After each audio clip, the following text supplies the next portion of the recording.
तो hello guys, कैसे होंगे। और आज हम लोग करने वाले हैं 40 क्वेश्चंस। तो चलिए स्टार्ट करते। 40 क्वेश्चन क्या है? सर्वाधिक शक्तिशाली कंप्यूटर कौन सा है? सबको पता है, सुपर कंप्यूटर है। कंप्यूटर के 10 क्वेश्चन करने वाले हैं, ठीक है। फिर हिस्ट्री के 10 क्वेश्चन करेंगे, वो फिर जाके साइंस के 10 क्वेश्चन करेंगे, प्लस 10 जो है वो पॉलिटी का करने वाले हैं। तो 40 क्वेश्चन हो जाएगा। चलिए, डिजिटल कंप्यूटर किस सिद्धांत पर कार्य करता है? तो गणना, मापन और लॉजिकल। तो डिजिटल जो है उसमें हम क्या कर सकते हैं? गणना कर सकते हैं।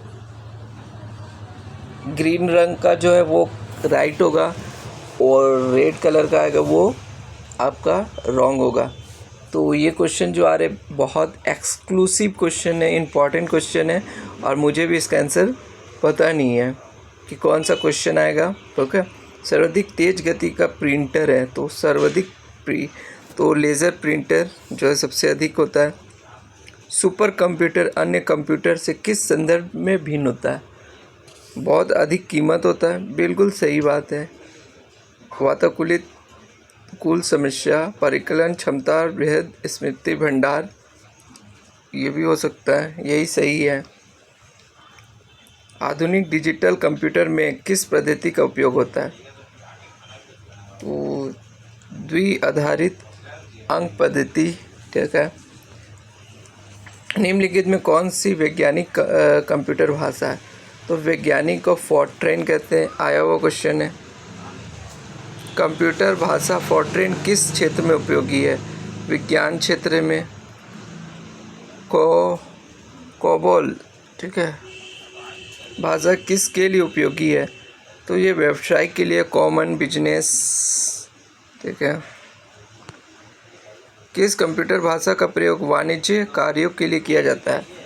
तो अभी पता है, अभी तुरंत पढ़ें। चलिए लास्ट, प्रोग्राम हेतु सर्वप्रथम विकसित की गई कंप्यूटर भाषा कौन है? प्रोग्राम के लिए। काफ़ी ट्रिकी क्वेश्चन हो गया, ऐसे क्वेश्चन आते तो फंसने का चांस होता है। प्रोग्राम हेतु हमको लगता है बेसिक या पास्कल। बेसिक पास्कल कर देते हैं। ओ फॉर्ट्रेन जो फार्मूला ट्रांसलेशन जो है ये है। तो प्रोग्राम हेतु सर्वप्रथम विकसित की गई कंप्यूटर भाषा है फॉर्ट्रेन, तो बिल्कुल सही बात है। तो ये हम लोग कर लिए। आप 10 क्वेश्चन चलिए अब देखिए इसमें, महात्मा गांधी ने सत्याग्रह क्रियाविधि सबसे पहले कहाँ प्रयुक्त की थी? तो ये सत्याग्रह जो है मेरे खिलाफ में, मतलब मेरे अनुसार चंपारण।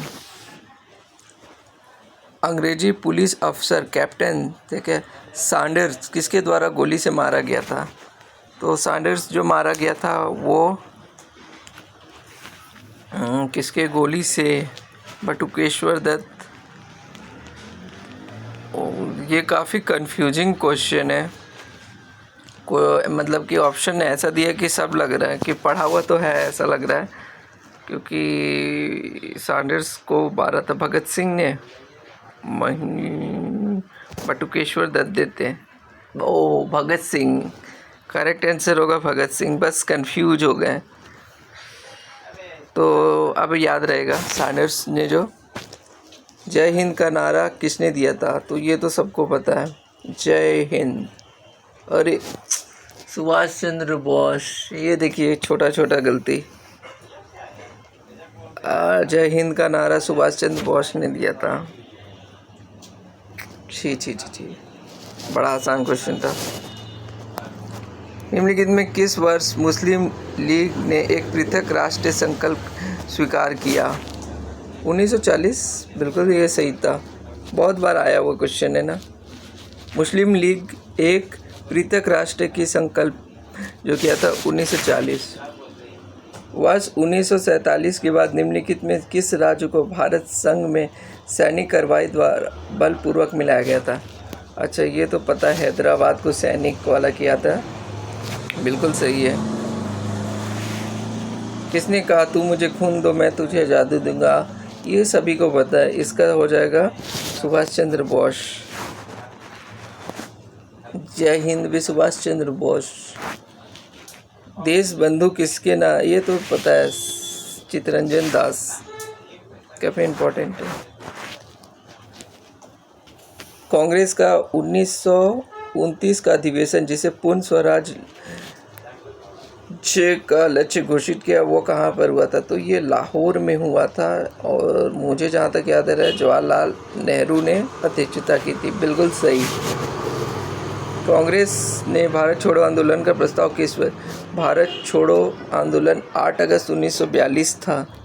बिल्कुल। सुभाष चंद्र बोस ने सिंगापुर में दिल्ली चलो नारा कब दिया था? तो 1943 तक इनके बारे में पता है इतना। तो कितना स्कोर आ गया? बिल्कुल 2 गलत हो गए। एक तो बहुत ही आसान वाला गलत हुआ, मतलब सब क्वेश्चन जानते थे। चलिए अभी हम लोग कंप्यूटर कर लिए, हिस्ट्री कर लिए। अब हम लोग करने वाले हैं आपका कौन सा करने वाले हैं? संविधान वाला कर लेते हैं। तो चलिए अभी हम लोग संविधान से जो पॉलिटी से 10 क्वेश्चन करने वाले हैं। भारत में संघ राज्यों का प्रशासन होता है, तो ये किसके? भारत में संघ राज्यों का प्रशासन होता है राष्ट्रपति द्वारा। केंद्र शासित प्रदेश किसका शासन होता है? ये तो सबको पता है ना, राष्ट्रपति द्वारा नियुक्त प्रशासन का। संघ शासित क्षेत्रों के लिए प्रशासकों की नियुक्ति कौन करता है? ये भी पता है सबको, राष्ट्रपति करता है। आसान क्वेश्चन है। संघ शासित क्षेत्रों जिसकी अपनी विधायिका नहीं है के लिए विधि का निर्माण कौन करता है? संसद करता होगा। बिल्कुल। भारत के लिए किस एकमात्र संघ राज्य क्षेत्र अपना उच्च न्यायालय है?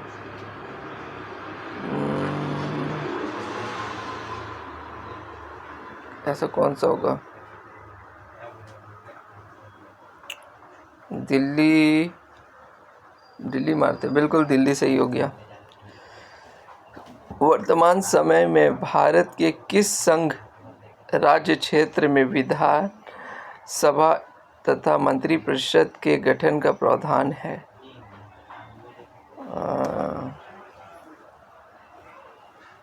उपयुक्त सभी। राष्ट्रीय राजधानी क्षेत्र दिल्ली के लिए प्रशासक को क्या कहा जाता है? उपराज्यपाल। चंडीगढ़ संघ शासित क्षेत्र के प्रशासक को किस नाम से जाना जाता है? तेरी के, ये तो कंफ्यूज हो जाएंगे। पता था, मुख्य आयुक्त कहलाते हैं चंडीगढ़ में। कंफ्यूजन हो गया था। निम्नलिखित किस संघ शासित को प्रशासक कहा जाता है? अरे प्रशासक अंडमान निकोबार, लक्षद्वीप में प्रशासक कहा जाता है। 1 सेकंड में याद कर लूँ। दिल्ली में उपराज्यपाल कहलाता है, ठीक है। चंडीगढ़ में कहलाता है मुख्य आयुक्त, और प्रशासक कहलाता है लक्षद्वीप में। किस केंद्र प्रशासित क्षेत्र के प्रशासक को उपराज्य, ये तो अभी पढ़े थे दिल्ली।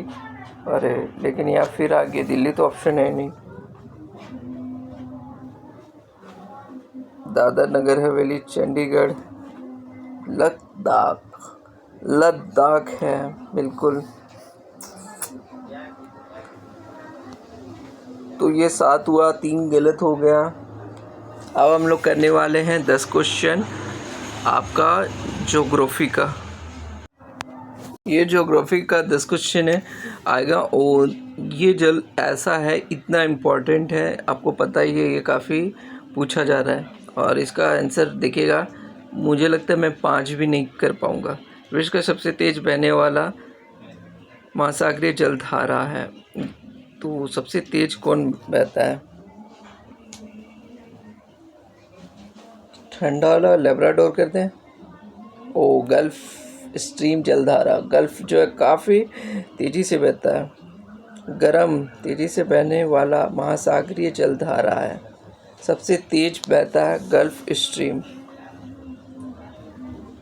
और ये भी देख लेना है कि कौन सी धारा प्रभावित होनी, गर्म में गर्म है, ठीक है, ये हम लोग को पता होना चाहिए। गर्म धारा, गर्म जल धारा कौन सा है, गल्फ स्ट्रीम। आज मेरी तबीयत अच्छा नहीं है, इसीलिए आवाज़ थोड़ा सा ख़राब होगा। निम्नलिखित कौन सी महासागरीय जलधारा यूरोप का गर्म कंबल के रूप में लोकप्रिय है। गल्फ, ठीक है, गल्फ जो है वो क्या है, कंबल के रूप में एक गर्म जलधारा है। चलो, निम्नलिखित किस जलधारा को क्रिसमस के बच्चे की धारा कहते हैं। ये तो सबको पता होना चाहिए। अल नीनो, ठीक है, अल नीनो को कोई मतलब होता है क्रिसमस, ठीक है।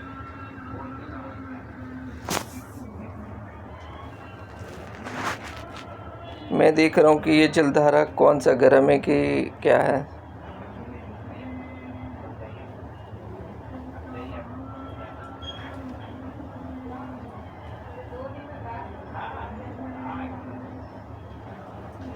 इसमें कुछ दिया नहीं है, चलिए देखते हैं नेक्स्ट। वह कौन सी सबसे बड़ी जलधारा है जिससे उसके काले पानी के कारण काली धारा भी कहा जाता है। ये क्वेश्चन मैंने कहीं देखा है प्रीवियस ईयर में,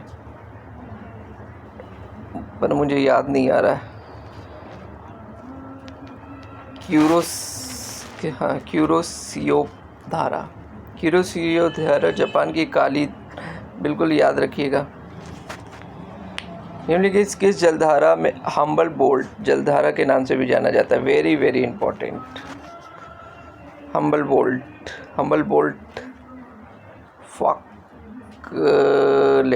फॉकलैंड नहीं है। पेरू की धारा, पेरी, हाँ बिल्कुल, पेरू की धारा हम्बल बोल्ट धारा के नाम से जाना जाता है। सेव कर लेते, काफ़ी इंपॉर्टेंट है ये। महासागर में जलधारा के बनने का कारण क्या है। ये तो अरे उपयुक्त शब्द है। वायु दाब, हवाएं, पृथ्वी का गुरुत्वाकर्षण सब है। ये जान करके भी गलत कर दिया। समुंदर की गर्म जलधारा किस ओर जाती है। समुंदर की गर्म जलधारा किस ओर जाती है। गर्म तो हमेशा पता है, ये ध्रुवों की तरफ जाएगी ठंडा होने, तो ये तो बिल्कुल सही है। निम्नलिखित में से किस सागर के चारों ओर समुद्री जलधारा प्रभावित होती है। किस सागर के चारों ओर समुद्री जलधारा प्रभावित होती है। क्वेश्चन क्या है, किस सागर के चारों ओर समुद्री जलधारा प्रभावित होती है। नहीं पता यार, मारा सागर नहीं, सारगेसो सागर हो सकता है यार। निम्नलिखित में से कौन सी जलधारा दक्षिणी गोलार्ध में बहती है। दक्षिणी गोलार्ध में कौन है। अच्छा, हम्बल बोल्ट तो उनको पता है, पेरू में है। क्यूराइल धारा, कैनेरी धारा और फ्लोरिडा कहाँ है। फ्लोरिडा, अच्छा, हम्बल बोल्ट बिल्कुल जलधारा दक्षिण गोलार्ध हम्बल बोल्ट में। गल्फ धारा की उत्पत्ति होती है गल्फ मैक्सिको की खाड़ी में होती है। तो ये पूरा हम लोग ने आज 40 क्वेश्चन कर लिया, और ये मैं रिवीजन कर रहा था तो सोचा कि ये इंपॉर्टेंट क्वेश्चन है, तो इसलिए 40 क्वेश्चन करवा दिया गया। अगर ये सेशन अच्छा लगे तो लाइक शेयर कीजिए और कमेंट कीजिए, कंटिन्यू किया जाएगा अगर सबको यस कहें तो। मिलते हैं नेक्स्ट वीडियो में। और बिल्कुल मैंने बोला था 5 से कम ही होगा, और हम लोग ने 5 ही किया, लेकिन हाँ बहुत सारा नॉलेज मिल गया। Thank you.